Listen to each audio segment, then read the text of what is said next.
पन्नगे च सुरेन्द्रे च कौशिके पाद संस्पृशि निर्विशेष मनस्काय श्री वीरस्वामिने नमः।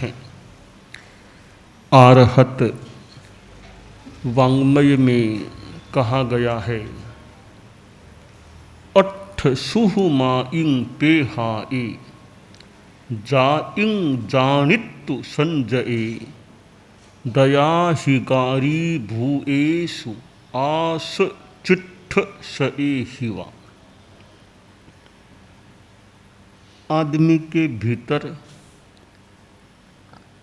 निष्ठुरता आक्रोशशीलता भी हो सकती है, तो करुणा और क्षमाशीलता भी हो सकती है। दया, अनुकंपा, करुणा, मैत्री ये अहिंसा के परिवार से जुड़े हुए हैं या अहिंसा के परिवार के मानो सदस्य हैं। जिस आदमी में दया अनुकंपा की भावना है वह हिंसा के पाप से संभवतः काफ़ी बच सकता है और भी कई पापों से बच सकता है। तो दया अनुकंपा इसको विश्लेषित भी किया जा सकता है कि एक लोकोत्तर अनुकंपा दया है तो दूसरी लौकिक दया है। जहाँ आत्मा की रक्षा की बात है, पापाचरणादात्म रक्षा दया, पाप आचरणों से आत्मा को रक्षित रखना बचाना, यह इस रूप में जो दया है वह लोकोत्तर दया है। और शरीर की रक्षा, शरीर को बचाना, इस रूप में जो दया है वह लौकिक दया, आत्मा को बचाना लोकोत्तर दया और शरीर को बचाना लौकिक दया। बाह्य संदर्भ में लौकिक दया और आंतरिक आध्यात्मिक संदर्भ में जो है वह लोकोत्तर दया हो जाती है। एक साधु गृहस्थों को उपदेश देकर किसी को चोरी का त्याग कराता है, किसी को धोखाधड़ी का, किसी को नशे का, किसी को लड़ाई झगड़ा का, किसी को गाली देने यूँ त्याग कराता है कि उनकी आत्मा अच्छी रहे, पाप से बचे। यह साधु का प्रयास लोकोत्तर दया का प्रयास है। एक गृहस्थ आदमी किसी भूखे को रोटी खिला रहा है, मरीजों को दवाइयाँ दिला रहा है, सर्दी में गरीबों को कंबल आदि बांट रहा है, विकलांगों को वो ट्राईसिकल ऐसी चीज़ें बांटी जा रही है। यह एक लौकिक दया का या लौकिक उपकार का कार्य हो जाता है। लोकोत्तर उपकार, लौकिक उपकार, जैसे लोकोत्तर अनुकंपा, लौकिक अनुकंपा उसी प्रकार उसी से जुड़ा हुआ लोकोत्तर उपकार और लौकिक उपकार। किसी की आत्मा के कल्याण के संदर्भ में किया जाने वाला उपकार लोकोत्तर उपकार है। किसी के शरीर के संदर्भ में साता पहुँचाना आदि रूप में जो उपकार है वह लौकिक उपकार हो जाता है। इसी प्रकार हम दान को देखें, एक लोकोत्तर दान और दूसरा लौकिक दान हो जाता है। पात्रे धर्म निबंधनम तदितरे श्रेष्ठम दयाख्यापकम मित्रे प्रीति विवर्धनम तदितरे वैरापहारक समम भृत्ते भक्ति भरावहम नृपतौ सम्मान सत्संपादकम सत्पादकम भट्टादौ सुयशस्करम वितरणम न क्वाप्य हो निष्फलम।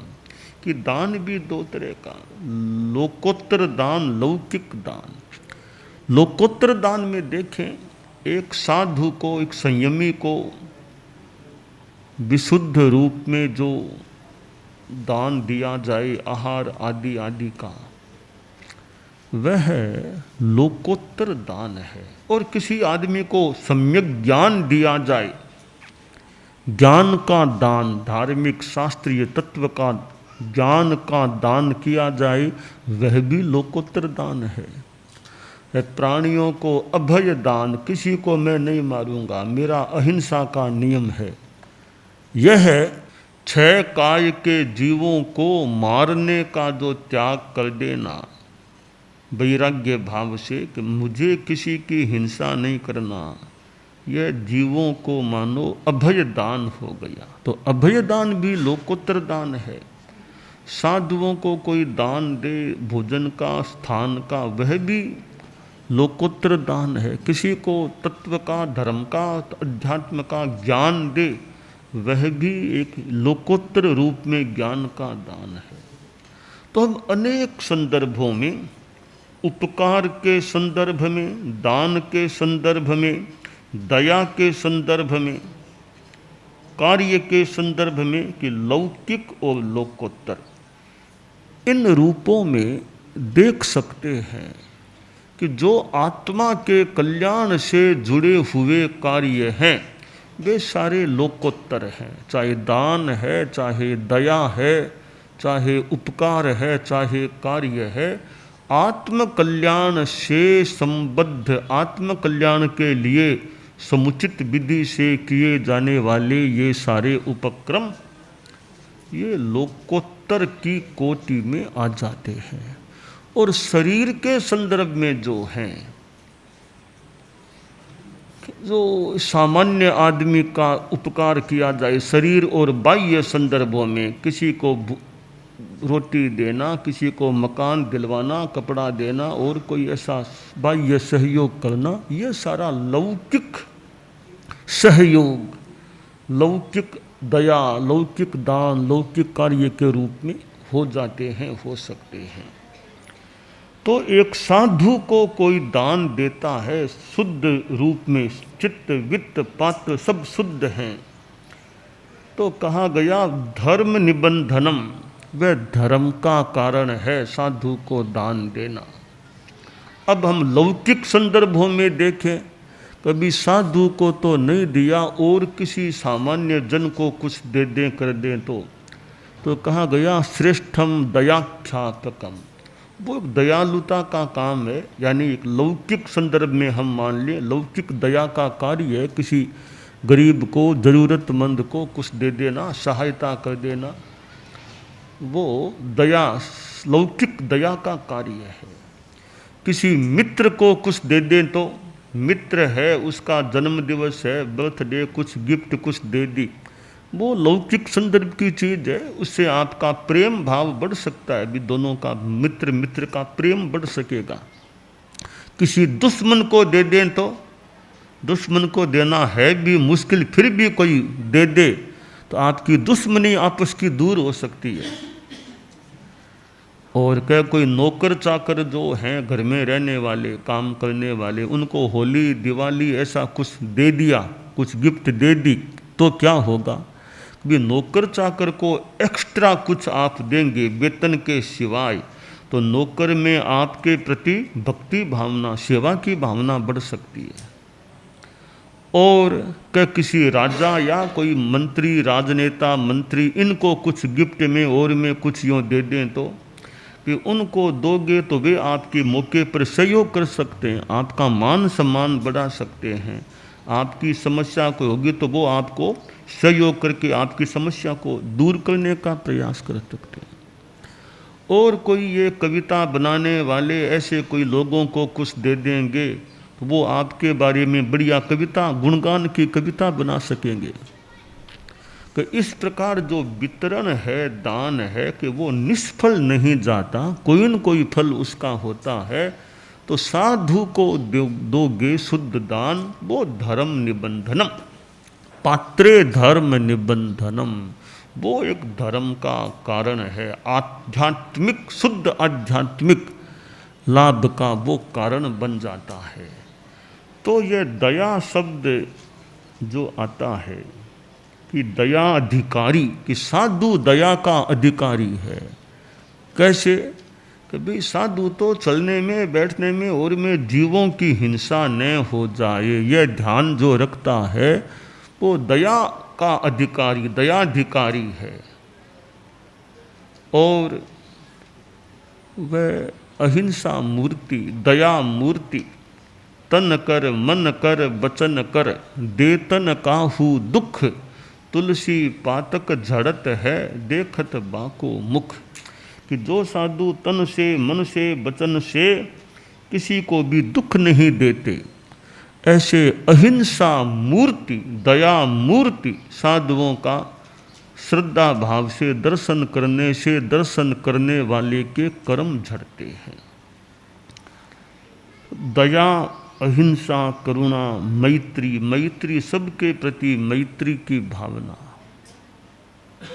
खैर साधु जितने अहिंसा सामान्य गृहस्थ न भी रख सके, न भी पाल सके, क्योंकि गृहस्थ के घर में तो हिंसा के अनेक काम आरंभ समारंभ के भी हो सकते हैं। पंचसूना गृहस्थस्य, कि गृहस्थ के घर में 5 सूना हिंसा के स्थान होते हैं। गृहस्थ का घर है, उसमें चुल्ली पेशन्युपस्कर है, कंडनी चोद कुंभश्च बद्धते यास्तु वाहयन। कि गृहस्थ का घर है तो वहाँ अगर चूल्हा जले, भोजन पकाने में और में गैस हो, चूल्हा हो, मान लो जो भी, वहाँ भी जो हिंसा के अगर वहाँ कारण है, स्थितियाँ है, तो चूल्हे में त्रस जीव भी कोई मर जाए तो चूल्हा एक हिंसा का, अग्निकाय के जीव और जीव, वनस्पति के जीव, पानी के जीव, तो चूल्हा एक बद का स्थान हो गया। और पुराने ज़माने में तो वो चक्की होती, शिला होती, उस पर लोडे से कुछ पीसा जाता, तो चक्की है, शिला है, वो भी एक हिंसा का स्थान है। और झाड़ू है, मान लो कि झाड़ू से ध्यान नहीं दे, चींटियाँ और सब झाड़ू से बुहारी फेरते फेरते चींटियाँ आदि जीव कोई मर जाए, तकलीफ पड़ जाए, तो उस बुहारी के अंदर कुछ छोटे मोटे जीव घुस जाएं, तो उससे भी हिंसा हो सकती है। और ये ऊँखली है, मुसल ऊँखली, उसमें हमाम दस्तार, उसमें कोई जीव, धान के और के जीव जंतु, इल्लियाँ कोई मर जाए, जीव जंतु मर सकते हैं। उदकुंभश्च, ये घड़ा है, पलेंडा है, पानी का स्थान है, वहाँ कभी काई आ जाती है, कभी कोई ठंड में कोई जीव घुस जाए, कोई मर जाए, तो पलेंडा भी एक हिंसा का स्थान बन सकता है। तो गृहस्थ के घर में ये हिंसा के स्थान हैं, इनमें सावधानी रखी जाए कि भाई अनाज को पीसना है, थोड़ा देख लिया, इल्ली और तो कोई नहीं है ना, जीव जंतु तो देख लिया, जीव हो तो निकाल दिया, तो कुछ तो हिंसा कम हो सकती है। अब प्लेंडा है कि प्लेंडा में थोड़ा भी काई ज़्यादा न आ जाए, इसकी थोड़ी ध्यान रख ले, काई न आ जाए, तो प्लेंडे में भी कुछ प्रयास हिंसा से बचने, झाड़ू निकालना, वो भी कोई ध्यान, कोई कीड़े मकोड़े मर न जाएं, वो ध्यान रख लें। ऐसे ध्यान रखा जाए तो ये हिंसा के स्थान हैं, वहाँ हिंसा का अल्पीकरण भी हो सकता है। तो साधुओं की तो खैर अलग ही मान लो दुनिया है, अहिंसा का बड़ा उनका नियम। आप लोग जो गृहस्थ हैं उनके जीवन में भी जितना संभव हो सके ये अहिंसा के रूप में दया रहे, और किसी का आध्यात्मिक भला करने के रूप में लोकोत्तर उपकार का कार्य भी हो सकता है कि श्रावक है, किसी को तत्वज्ञान समझाए, जीव अजीव पुण्य पाप आदि की जानकारी दे, सामायिक करना सिखाए किसी को, त्याग प्रत्याख्यान की बात बताई, नशा नहीं करना, जहाँ तक हो सके किसी को धोखा नहीं देना, चोरियाँ नहीं करना, ऐसे नियम दिला दे तो वो एक लोकोत्तर उपकार का काम भी हो सकता है।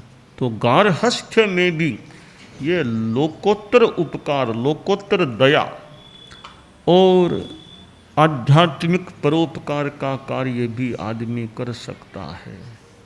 अब तत्वज्ञान, हम अभी कच्छ में हैं, मांडवी भी गए थे, वो गेरूलाल जी व्यास टिकम जी दोषी का एक स्थान पर हमें का यह स्थान है जहाँ गेरूलाल जी व्यास टिकम जी दोषी की चर्चा बात होती थी। तो कोई तत्वज्ञानी श्रावक है, कहीं जाए मौका लगे दूसरे को तत्वज्ञान की, धर्म की, अध्यात्म की बातें बता दे, तो वह लोकोत्तर किसी को समझा करके सम्यक्त्वी बना दे, व्रती बना दे, तो यह लोकोत्तर उपकार का कार्य हो सकता है।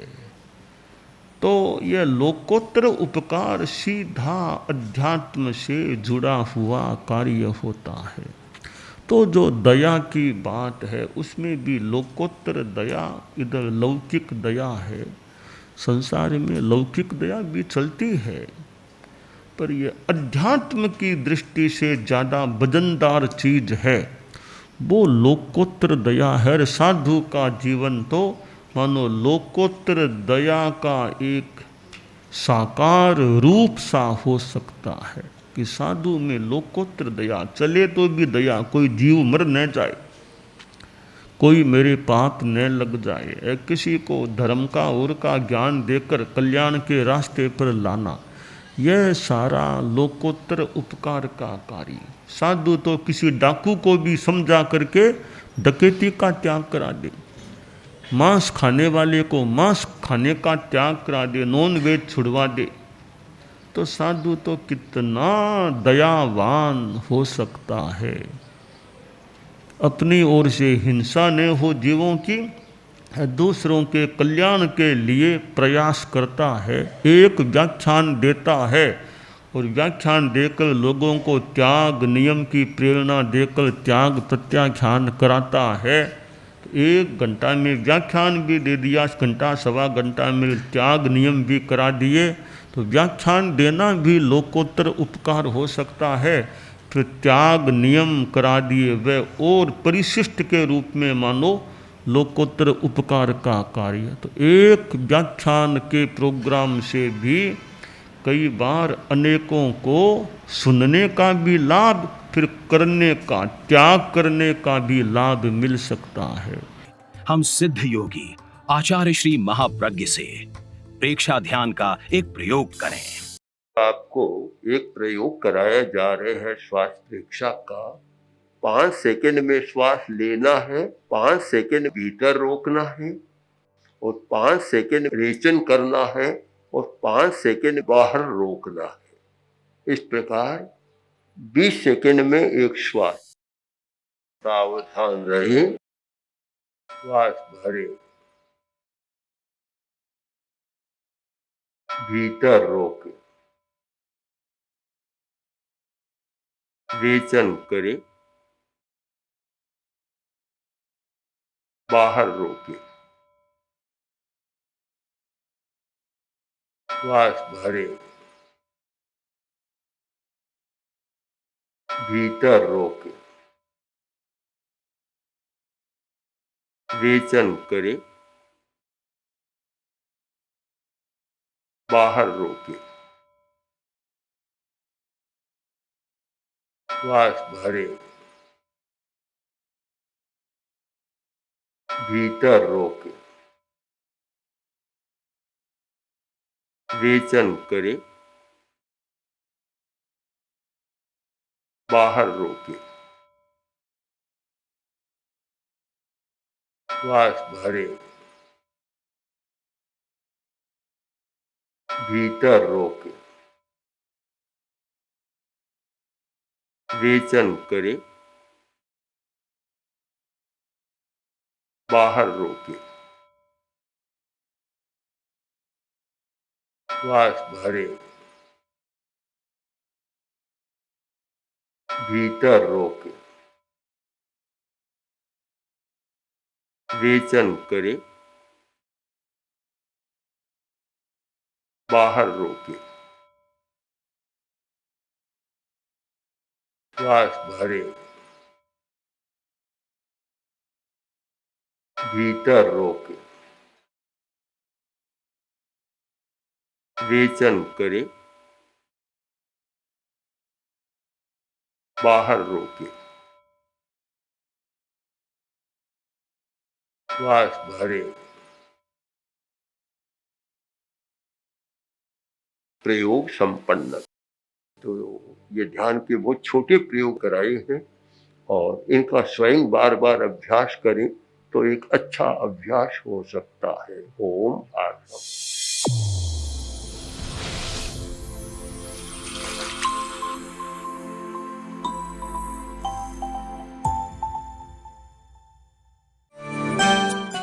एकाग्रता, तन्मयता, अपने आप को मंगलमय अनुभव करते हुए नमो अरहंताणम, नमो सिद्धाणम, नमो आयरियाणम, नमो उवज्झायाणम, नमो लोए सब्बसाहूणम, एसो पंचणमुक्कारो सब्ब पावपणासनो मंगलाणं च सब्बेसिं पढ़मं हवइ मंगलम।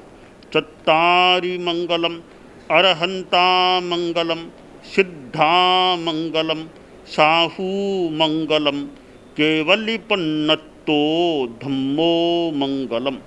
चत्तारि लोगुत्तमा, अरहंता लोगुत्तमा, सिद्धा लोगुत्तमा, साहू लोगुत्तमा, केवलिपन्नत्तो धम्मो लोगुत्तमो।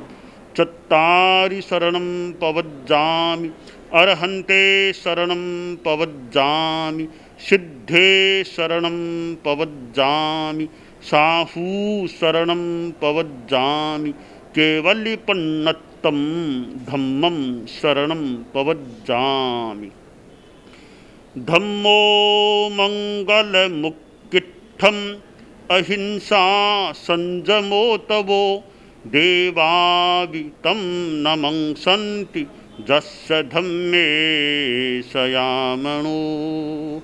च इत्ता भारहं वासं चक्रवट्टी महिद्धियो सन्ति सन्ति करे लोए पत्तो गइमणुत्तरम्। देव दानव गंधर्वा जख रक्षस किन्नरा बंभयारिं नमंसन्ति दुक्करं जे करन्ति तम्।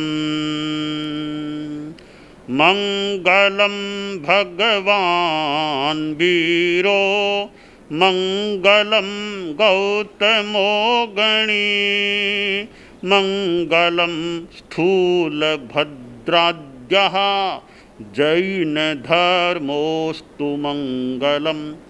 मंगलं मतिमान् भिक्षुः मंगलं भारमल्लकः मंगलं रायचन्द्राद्या मंगलं तुलसी गुरुः महाप्रज्ञोऽस्तु मंगलम्।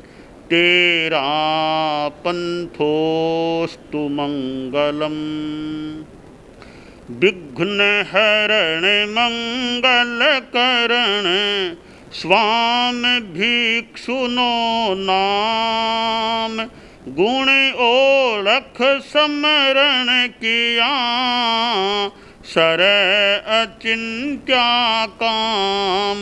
विघ्नहरण मंगलकरण स्वामी भिक्षुनो नाम गुण ओळख समरण किया सर अचिंत्या काम। विघ्नहरण मंगलकरण स्वामी भिक्षुनो नाम गुण ओळख समरण किया, सर अचिंत्या काम, सर अचिंत्या काम, सर अचिंत्या काम। एक दिवसीय त्याग आज के लिए धारणानुसार त्याग है।